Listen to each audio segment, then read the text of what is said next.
Olá, meus irmãos, a paz do Senhor a todos vocês. Bendito seja, louvado o nome de Jesus. E que eu possa, neste momento, estar sendo um canal. Neste momento eu possa estar conseguindo transmitir algo da parte de Deus para nossas vidas. Eu gostaria de começar com uma palavra de Deus que está no livro de Lamentações, no capítulo 5, do verso 13 ao 22. Onde lá nós ouviremos o seguinte, versículo 13, verso 13. Os jovens levaram a mó. Os meninos tropeçaram debaixo das cargas de lenha. Os anciãos já não se assentam na porta, os jovens já não cantam.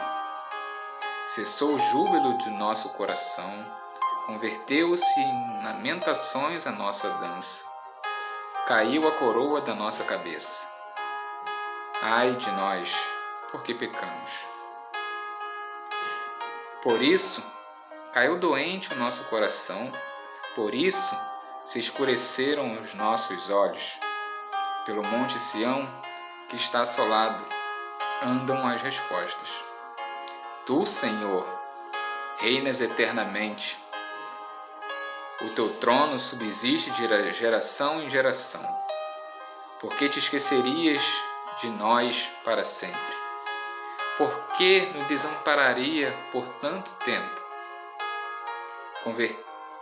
Converte-nos a Ti, Senhor, e seremos convertidos. Renova os nossos dias como dantes, porque nos rejeitarias totalmente. Por que te enfurecerias sobremaneira contra nós outros? Meus amados, aqui eu estive olhando, aqui são lamentações do nosso profeta tão conhecido, Jeremias. Se nós formos olharmos alguns capítulos, versículos anteriores, nós vamos ver que ele está falando de um lugar chamado Israel, uma terra prometida, uma terra qual Deus escolheu para guardar os seus filhos. Foi essa terra que foi escolhida para guardar os filhos que estavam presos lá no Egito. E aí a gente se pergunta por que um lugar desse que foi escolhido por Deus causa lamentações em um profeta como Jeremias, causa tristeza, causa dor. Nós podemos ver durante esse tempo, esse período ao qual ele estava se referindo, que o povo estava perecendo, o povo estava sofrendo, o povo estava passando por momentos difíceis. E como nós podemos imaginar, como nós poderíamos pensar que um povo escolhido, um povo que foi salvo, um povo que foi resgatado, estava passando por um momento assim. Momento esse que era causado por um outro povo chamado Midianitas. Eu não sou historiador, não sou teólogo, sou apenas um filho de Deus. Mas olhando alguns relatos, algumas histórias, dizem que esse povo medianita, eles não eram um povo que não tinha parentesco com Israel, com o povo de Israel, pois eles tinham sim. Era um povo também que era descendente de Abraão, pois Midian era filho era filho também de Abraão. Então, a primeira coisa que a gente vê aqui é que nós vamos passar por alguns momentos difíceis e quem talvez poderia nos ajudar, quem muitas das vezes poderia nos estender as mãos, que nós imaginamos logo e pensamos logo nos nossos familiares, aqueles que estão próximos da gente. Talvez isso não aconteça, porque aqui eles tinham sangue da descendência, da promessa, mas eram no momento o causador daquela dor, daquelas perdas, daquela destruição. Então, são nesses momentos, são nessas horas de destruição, de perca, que nós temos que clamar. Pois nessa passagem aqui, já era um momento a qual todos já entenderam que não tinha como servir outros deuses. Já estava sofrendo demais, porque isso tudo aconteceu simplesmente por deixarem Deus de lado, por não achar que Deus era mais o único e suficiente. Começaram a adorar deuses de barro, começaram a levar deuses para dentro de suas casas. Isso era o povo de Israel, lá antigamente. Era esse povo que tinha deixado de clamar, esse povo que já não estava mais reconhecendo Deus como o Deus de Abraão, de Isaac e de Jacó. Mas o que isso tem a ver conosco nesses dias de hoje? Creio que tem muita coisa parecida. Hoje não são os medianitas, mas podemos classificá-los com outras coisas. Covid-19, políticos, talvez, economia, saúde. Essas coisas estão matando, essas coisas estão nos roubando, essas coisas estão nos entristecendo. Mas uma coisa que não pode acontecer, assim como aconteceu com aquele povo naquela época, é fazer com que tudo isso nos tire da presença. Fazer com que essas coisas façam com que trazemos para dentro das nossas casas ídolos de barro, ídolos de pedra. Deus está querendo nos mostrar que nós estamos passando por todos esses momentos, todas essas dificuldades, porque nós fomos os causadores disso. Fomos nós que pecamos, fomos nós que o abandonamos, fomos nós que deixamos muitas das vezes de falar com Ele, porque Ele estava ali querendo nos escutar, querendo nos ver prostrados perante Ele, nos aquebrantando, nos humilhando, pedindo perdão. E nós esquecemos quem era o nosso Deus, a quem realmente nós deveríamos servir. E hoje eu escutei algo interessante, que Deus está olhando e vendo, neste momento, quem são os seus de verdade. É nesse momento que Deus está falando. Cadê aqueles que estão trabalhando em meio a essa opressão? Porque foi neste momento, foi durante esse processo de ataque dos medianitas e seus aliados contra Israel, que um homem surgiu. Surgiu um homem que hoje é bem lembrado, existem congressos em nome dele.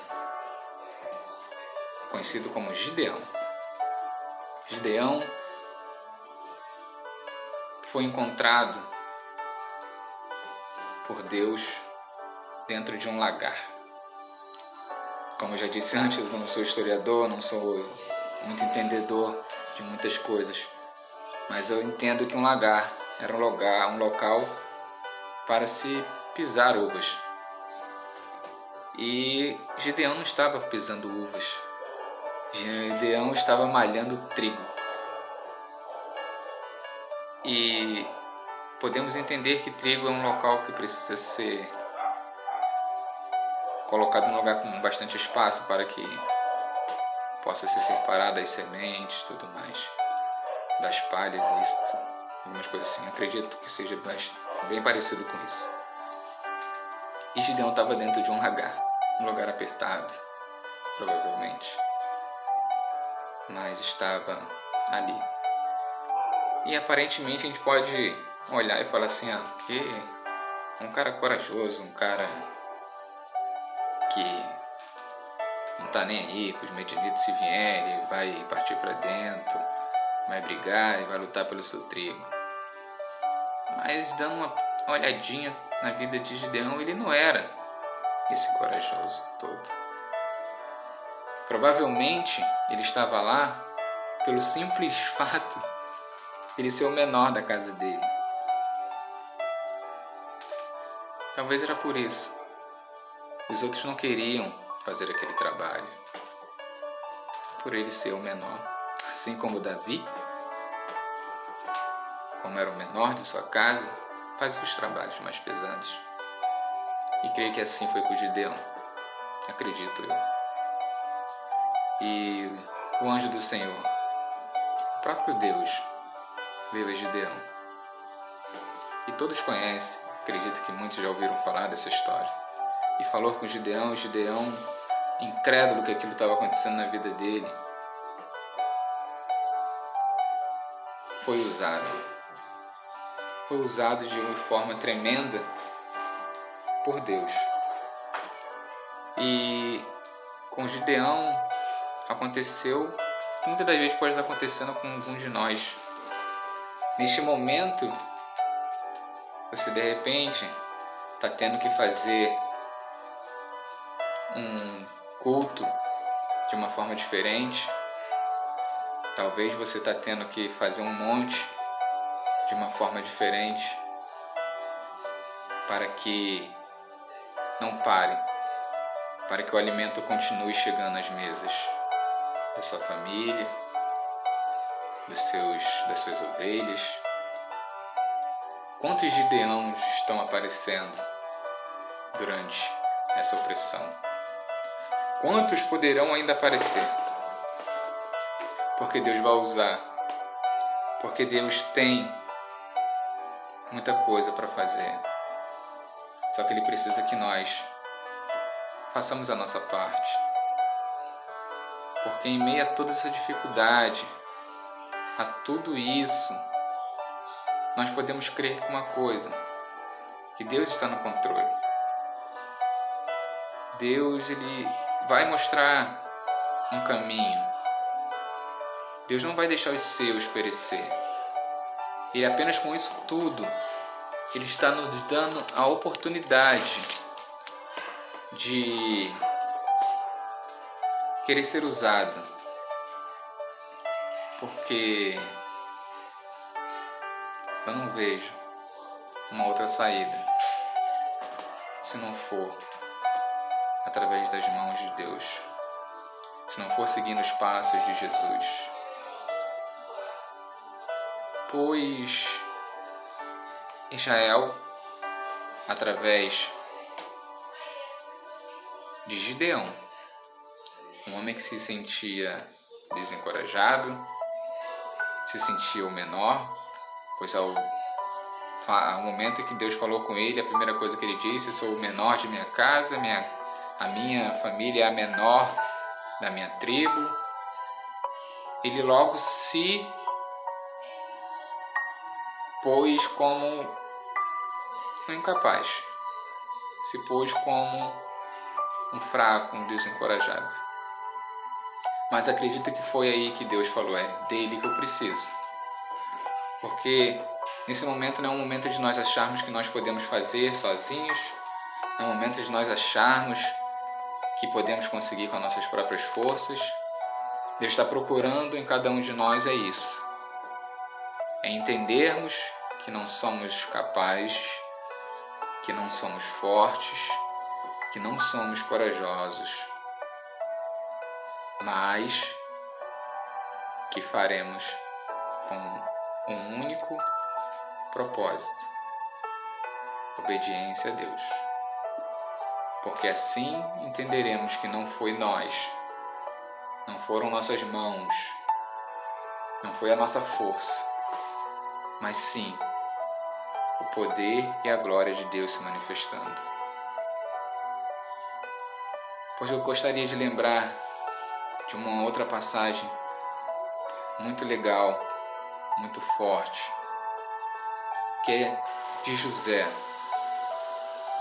Por mais uma vez você vê aqueles que estão próximos a você te ferirem, te magoarem, te venderem. Mas José, mesmo tendo sofrido, tendo apanhado, tendo sido humilhado, tendo sido caluniado, José, ele não abandonou aquilo que Deus tinha para a vida dele. José não renunciou em meio às dificuldades. José não ficou se perguntando onde está o meu Deus, por que está acontecendo isso comigo. José simplesmente fez. Ele continuou fazendo aquilo que era da vontade de Deus. E ele chegou a um lugar ao qual Deus tinha preparado para ele. E ele entendeu o porquê Deus o tinha colocado ali, porque ele precisou passar por aquilo tudo.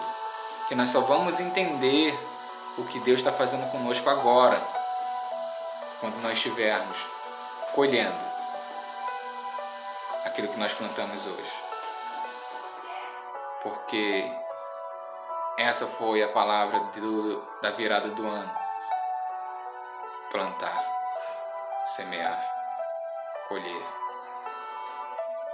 Então, faça como José, em meio à dificuldade que estamos todos passando. Não vamos desistir, não vamos abandonar, não vamos questionar, não vamos se perguntar o porquê que isso está acontecendo. Porque ele só entendeu tudo aquilo quando ele viu que a sua família não tinha o que comer. Porém, ele estava em uma posição que poderia oferecer não somente alimento, mas poderia oferecer vestes, poderia oferecer abrigo, poderia oferecer água, comida, tudo que a família dele precisasse, ele poderia oferecer. Mas aí foi neste momento, provavelmente ele entendeu e falou: Senhor, agora eu estou entendendo porque eu tive que passar por tudo que eu passei, para hoje eu ser usado e manifestado em mim a honra e glória que existe em Ti. Porque ele entendeu que foi só através de Deus, através do poder de Deus, que tudo aconteceu na vida dele. Então, voltando ao que nós estamos vivendo hoje, ao que foi visto o povo de Israel passar, é que nós não devemos desistir e devemos estar atentos para o que Deus quer para a nossa vida. E que nós sejamos sempre o menor, que nós venhamos ser o menor da nossa casa, venhamos ser o mais medroso, venhamos ser o mais incapaz, para que nós não venhamos a se sentir o dono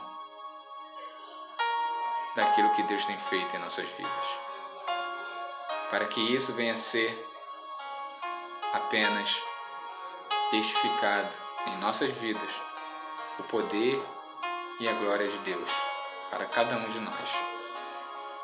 Irmãos, eu agradeço a Deus por este momento. Hoje eu estou me sentindo como Gideão. Eu estou me sentindo dentro de um lagar, malhando trigo, mas pela honra e glória de Deus. Eu estou ouvindo a voz dele dizendo: eu vou te levar em lugares ao qual você nunca imaginou ir. Deus vai te levar, assim como levou Gideão de frente a homens para a batalha, e vai te trazer de lá um vencedor. Eu já estou me sentindo um vencedor, porque eu já sei com quem eu estou indo para a guerra. Gideão sabia que não era mais os 300 homens, porque ele enfrentaria muito mais de 100.000 homens. O que ele iria fazer com 300? Nem mesmo os 32.000 que eram de início poderiam fazer frente, muito menos os 300. Gideão não está sendo lembrado até hoje pela sua força, pela sua coragem. Não. Hoje Gideão é lembrado por ter ouvido a voz de Deus e deixado que Deus manifestasse toda a sua glória, todo o seu poder através da vida dele. Gideão, quando quebrou aqueles vasos, aqueles ídolos de barro, quando ele desfez aqueles altares dos deuses de Baal e criou um altar para Deus, não só no meio físico, mas dentro do seu coração, ele tinha medo, ele tinha receios, porque ele sabia que ele não poderia fazer aquilo sozinho. Mas a partir do momento que nós entendermos que Deus está conosco, é Deus que está falando para nós nos levantarmos, sairmos do lagar e enfrentar a guerra que está lá fora, que está nos oprimindo, que está nos trancando, nos roubando. Aí sim, a glória de Deus se manifestará em nós. Amém, meus queridos. Eu agradeço em nome de Jesus pela minha vida, pela tua vida, e que nós venhamos ser Gideões, venhamos sair dos nossos lagares, venhamos a entrar de frente nessa guerra, a partir com nossos exércitos, a partir com Deus em nosso coração, e dizer: não quero mais, não quero mais viver assim, eu não quero mais, Senhor, viver com medo, não quero mais, Senhor, viver perdendo aquilo que eu trabalho para conquistar. Eu não quero mais, Senhor, ver a minha plantação sendo derrubada. Eu não quero mais, Senhor, ver aquela semente que eu tanto cuidei, que eu tanto reguei, ser destruída. Não quero, Senhor, eu não desejo. Usa-me, Senhor, agora para entrar de frente nessa batalha, para assim vencermos e libertar este povo que é teu, este povo que se denomina teus filhos. Obrigado, Pai. Obrigado a você que está vendo. Eu espero que Deus tenha tocado no teu coração, que Deus tenha falado algo contigo. Que você possa estar sentindo tão forte como eu estou me sentindo forte. Porque eu vou me levantar, vou sair deste lagar e vou partir para uma guerra, a qual eu sei que a vitória já é garantida. Te agradeço, em nome de Jesus. Nos encontraremos aqui mais vezes. Assim que Deus mandar, aqui eu estarei de volta. Amém? Obrigado. Fica com Deus.